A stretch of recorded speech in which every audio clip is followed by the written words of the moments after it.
नमस्कार, आप Kaithal bag news देख रहे हैं। मेरे साथ राजकुमार सैनी मौजूद हैं, पूर्व सांसद, और इसी के साथ साथ लोकतंत्र सुरक्षा पार्टी के सुप्रीमो भी हैं। सर बहुत बहुत स्वागत है आपका। नमस्कार सर, एक जो चीज़ मेरे ध्यान में आई, आपके जगह जगह जिस तरीके से 2024 को लेकर यात्रा चली हुई है और यात्राओं का और भी दौर दूसरे नेता भी कर रहे हैं, ऐसे में आप मोटिवेशनल स्पीकर की ज़्यादा भूमिका अदा कर रहे हैं, तो इसको मैं अंधविश्वास के खिलाफ आपकी लड़ाई मानूं, राजनीतिक यात्रा मानूं या कुछ और मानूं? क्या कहेंगे आप खुद ही?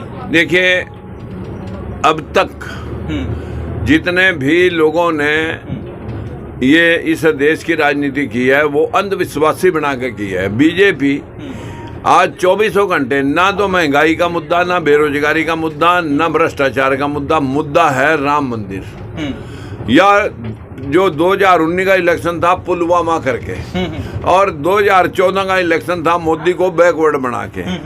जातिगत इमोशनल कार्ड खेला गया कि भाई हम तुम्हारे बैकवर्डों का जो छुआ अरे आगे बैठो ना, कौन जिन्हें सजुमा जाना। बिल्कुल, ये बस इस तरीके से आगे बढ़ रही है और फिलहाल सजुमा गांव को इसने क्रॉस किया है और आगे मेरे ख्याल से बाबा लदाना गांव में आपका प्रोग्राम है। हाँ जी।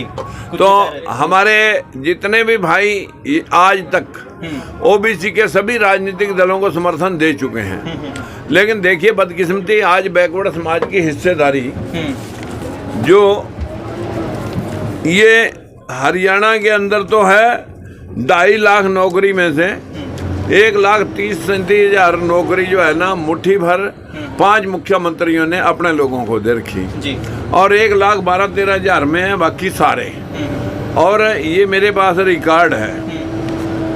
और बैकवर्ड समाज की हिस्सेदारी अभी तक ये 11% की है। इस 11% के हिस्सा भी क्लास 3 और क्लास 4 में है। देश में 25 हाई कोर्ट है, सुप्रीम कोर्ट है, कोई जज नहीं ओबीसी का। देश के अंदर 40 यूनिवर्सिटियां, आज तक बैकवर्ड क्लास का वाइस चांसलर तो छोटो प्रोफेसर, एसोसिएट प्रोफेसर में लगा, सिर्फ कच्चे प्रोफेसर हैं। हमारे देश में 300 के करीब राजदूत बाहर जाते हैं। कोई राजदूत आज तक इनका नहीं गया। मिलिट्री में सैकड़ों रेजिमेंट हैं, कोई रेजिमेंट कुमारलू, आरसैनी, गुज्जर, यादव, बैकवर्ड दलित की नहीं। तो आप ये कहना चाहते हैं आपकी समाज विशेष के लिए लड़ाई है? हमारी समाज विशेष की लड़ाई नहीं, भेदभाव के खिलाफ एक जंग है। और वो जंग कैसे लड़ी जाएगी? जब तक हमारा समाज मानसिक गुलामंद विश्वासी रहेगा, तब तक लोग इनको धार्मिक पूजा के नाम से, राम श्याम के नाम से लूटते रहेंगे, हिंदू के नाम से लूटते रहेंगे। जबकि हिंदू कोई शब्द देश के अंदर किसी ग्रंथ शास्त्र में नहीं मिलता। वो पेपर पढ़ा था, बिल्कुल कुछ और प्रूफ भी आप दिखा रहे हैं इसको लेकर है। जो हिंदू शास्त्र है, हाँ। जो हिंदू कोई शब्द है वो हमारे देश के संविधान के परे, जो पूरे देश के सुप्रीम कोर्ट ने फैसला दिया कि हिंदू कोई शब्द नहीं है। हाँ। और जो सिबलिंग हिंदू करेगा उसके खिलाफ FIR लॉज होगी। वो पेपर मैं आपको दे दूंगा। लेकिन क्या करें, हमारे इस समाज के लोगों की स्थिति ये है कि ये लोग ये देखो, ये सुप्रीम कोर्ट का फैसला है और ये सुप्रीम कोर्ट का फैसला हर डिस्ट्रिक्ट कलेक्टर के पास है। लेकिन सारा दिन हिंदुइज्म हो रहा है, राष्ट्र हिंदूवाद बनाएंगे। और जो है ना, इस देश के मुट्ठी भर लोग ही ये एजेंडा चला रहे हैं। लेकिन अगर व्यवस्था ठीक करनी है तो देश में बेरोजगारी मुद्दा होना चाहिए था, भ्रष्टाचार मुद्दा होना चाहिए था, रोजगार और यूनिवर्सिटी शिक्षा चिकित्सा मुद्दा होना चाहिए था। उन मुद्दों को तो छोड़ दो। मंदिर में तो भिखारी पैदा होंगे। जो लोग अंदर बैठेंगे वे अंदर भी भीख मांगेंगे, जो बाहर बैठेंगे वे बाहर भी भीख मांगेंगे। और जो लोग वहाँ जाएंगे वो अपना मत्था फड़वाएंगे। और जो है ना, सिर्फ इस राष्ट्र के नाम पर एक किस्म से जो है ना अंधविश्वासी बनेंगे। यहाँ कोई उनके तरक्की होने वाली नहीं है। ठीक है, ये दो चीज़ें हो गई हैं। देखो सैनी साहब, एक तरफ ये राजनीतिक लड़ाई भी आप सोच रहे हैं, समाज की लड़ाई भी इसको सोच रहे हैं, अंधविश्वास या पाखंड के खिलाफ भी आप लड़ाई सोच रहे हैं। तो तीनों बातें एक साथ कैसे चलेंगी? या तो आप इसको एक राजनीतिक रूप ही देखिए। कांशीराम ने चलाई थी ना, तीनों चीजें इकट्ठी चलाई थी ना, राज पैदा कर दिया था। तीर तराजू और तलवार, क्या कहा था आप बताओ? चलो वो जाति विशेष को सूचक हो जाएगा, हम उस पचड़े में नहीं पड़ते। नहीं, जाति विशेष को नहीं था। हाँ।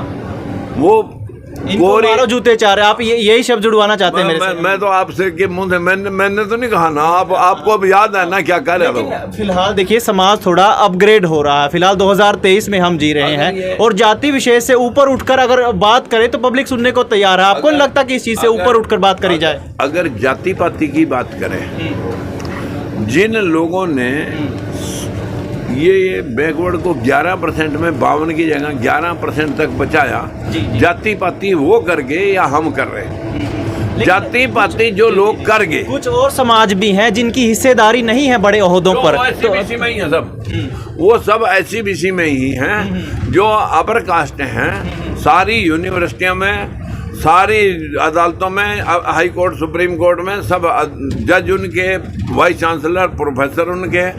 अब तो गर्भ ज्ञान संस्था भी बन गई कि औरतों को गर्भ में ही शिक्षा दो, बच्चे संस्कारी पैदा करने के लिए, यानी संस्कारी गुलाम पैदा हो। ये हमारे देश की विडंबना है कि जहाँ सारे 33 करोड़ देवी देवता थे, वहाँ देश भूखा मर गया। 30 करोड़ जनता थी, एक भगवान के हिस्से में, एक देवता के हिस्से में एक आदमी आवा था, वही भूखा मर गया।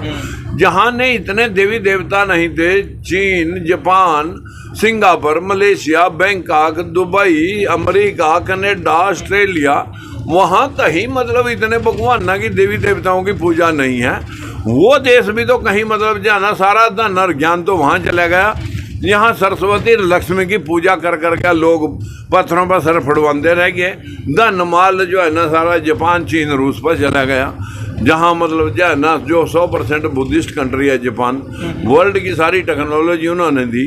ठीक है, अब एक तार्किक बात कर लेते हैं। देखिए आप इतने सारे तर्क के साथ बात रखते हैं, फैक्ट के साथ बात रखते हैं, मगर इसी के साथ साथ पूंजीवाद का दौर चला हुआ है और ऐसे दौर में आप चाह रहे हैं कि पब्लिक इन बातों को समझेगी भी और एक वोट बैंक के नाते लोकतंत्र सुरक्षा पार्टी से जुड़ेगी। क्या ऐसी अपेक्षा है? और ये अगर अपेक्षा है तो क्या ऐसा सिद्ध भी हो रहा है? मैंने कहीं यही कहा था कि चर्चिल ने, अमेरिका के राष्ट्रपति ने कहा था कि लंबी देर राज करना हो तो जनता को भिखारी बना दो। देश का जीडीपी 9% से 7.5 पे है, 7.5 से 2.5 पे है। अगर काम करने वाला जो समाज है, किसान, मजदूर, जो छोटा दस्तकार है, वो अगर सारा देश का भूखा हो गया तो सामान खरीदने के लिए दुकान पे कौन जाएगा? वो दुकान ठप। जिस दुकान पे सामान किसी फैक्ट्री ने बना के भेजा, उसका बिकेगा नहीं, अग्गा मंगाएगा नहीं, वो फैक्ट्री बंद तो रोजगार बंद। इस देश का जीडीपी सिस्टम तोड़ दिया गया है, जिसको जोड़ना देश के विकास और रोजगार से जोड़ने का था। हमारे देश के अंदर रोजगार और विकास के मुद्दे को छोड़ करके अंधविश्वास के मुद्दे पर बीजेपी काम कर रही है और पहला कांग्रेस भी यही काम करती। क्या लोग ये बातें समझ पा रहे हैं? अरे ये समझे, आज वहाँ देखना था आपने, क्यों मैं देखा था ना सजुमा गांव में अच्छा रिस्पॉन्स रहा, मैंने देखा। तो बस यही चीज है कि सब जगह समझे, जहाँ बैल हैं वो तो नहीं समझे, जो बैल से आदमी बन गए वो समझ रहे, जो ये मान रहे अभी के सूरज नो हनुमान खा गया, धरती में से बच्चे निकले, आदमी गर्दन पर हाथी की गर्दन लग का गणेश बन गया। जहाँ पर देश के अंदर जो है ना, कुशा से भगवान बच्चे बन गए, मैल से बच्चे बन गए, 10 सिरों वाला आदमी बन गया। लगता कि आपकी इन बातों से किसी की आस्था जो है, धार्मिक आस्था, वो उस पर ठेस पहुंचेगी? तो आस्था अभी तक खराब ही नहीं हुई। ढोल गुवार सूदर पसुंदारी सकल ताड़ना के अधिकारी, हमारी आस्था अभी तक नहीं डोली। उनकी तो बड़ा ढोल जा जब उनके चीर हरण करते हैं। जब ये शब्द इस्तेमाल करते हैं उनकी, इनकी, आपको लगता है एक जातिगत द्वेष भी आप पैदा कर रहे हैं किसी न किसी के बीच? मैंने सुनिए, ब्राह्मण अपनी तरफ इसको ले जाएगा क्योंकि मैक्सिमम लोग ज्यादा पंडे पुजारी वही हैं। लेकिन जो ब्राह्मण खेती कर रहा है, नौकरी कर रहा है, दुकानदारी कर रहा है, कारोबार कर रहा है, वो तो राष्ट्र निर्माण में है। वो तो हमारा भाई राष्ट्र के निर्माता है। सर्व समाज की बात करिए ना। समाज की मैं क्यों करूंगा? ने राम रहीम ने निर्मल बाबा, बापू आसाराम ने पंडित थे। जो भी अंधविश्वास इस देश में फैला रहा है, कोई भी है वो, ABCD किसी भी जात का है, हम उसके खिलाफ हैं। तो ये उनकी इनकी तो मत करिए ना, इससे देखो जातिगत द्वेष फैलता है। अरे भैया, मैं तो मेरे वर्ग की बात आप कर रहे हैं, जो किसान मजदूर की आप बात करें तो वो तो किसी समाज का नहीं है, वो तो सभी सर्वहित ऐसी बात होगी। मैंने उनकी और इनकी बात नहीं की। मैंने शब्द जब जोड़ते हैं उनकी, इनकी, चौधर वगैरह, ये जब चीजें जोड़ते हैं वो मैंने क्या कहा, जो लोग शासक थे, बराबरी उन्होंने देनी थी। जो शासक लोग हैं उन्होंने, देखिए यहाँ पर जो व्यवस्था थी, यहाँ जाट भी शूद्र वर्ण में आते हैं, मैं ब्राह्मण क्षेत्रीय तो है नहीं। यहाँ पर ये व्यवस्था मैंने सबसे पहले बोलने की 5 मुख्यमंत्रियों ने अपने लोगों को अंधे बंटे रेवड़ियाँ दे अपनों को, मैंने उनकी बात करी। एक समता मूलक समाज की आप लड़ाई लड़ रहे हैं, सही मायने में यही बात है। बस हम 2 विचारधाराएं हैं देश में, एक बराबरी की, समानता की, एक अंधविश्वास और पाखंड की। हम अंधविश्वास पाखंड की विचारधारा के खिलाफ हैं और समता मूलक समाज की विचारधारा के साथ। अब मिशन 2024 पे बात कर लेते हैं। मिशन 2024 राजकुमार सैनी लोकतंत्र सुरक्षा पार्टी क्या भविष्य देखती है? देखिए, मैं एक चीज जानता हूं कि हम मिशन के साथ काम करते हैं, विचारधारा के। राज हमारा, उनका तो सपना हो सका राज, जो लोग राज के भूखे हैं, लोगों को लूटपाट करते हैं। मैंने तो 3 बार सत्ता, 2 बार मंत्री पद छोड़ दिया, 1 बार सांसद पद छोड़ दिया। और सत्ता मेरा मतलब ध्येय नहीं है कि मैं सत्ता का भूखा हूँ। मेरा मतलब है समाज में द्वेष, समाज में हीनता, समाज में भेदभाव, समाज के अंदर जो है ना, जो शोषण हुआ जिन वर्गों का, मैं उनका एक किस्म से उनके हितों की आवाज उठाता हूँ। और जब ये जाग जाएंगे तो हम राज ले लेंगे। चलिए, बहुत बहुत शुभकामनाएं आपकी यात्रा को लेकर, मिशन 2024 को लेकर। हाँ, तो मेरे साथ राजकुमार सैनी थे। इनकी तमाम बातों को आपने सुना, आप उनसे इत्तेफाक रखते हैं या नहीं, कमेंट करके ज़रूर बताइएगा। फिलहाल कैथल बैग न्यूज़ के साथ मैं अजय।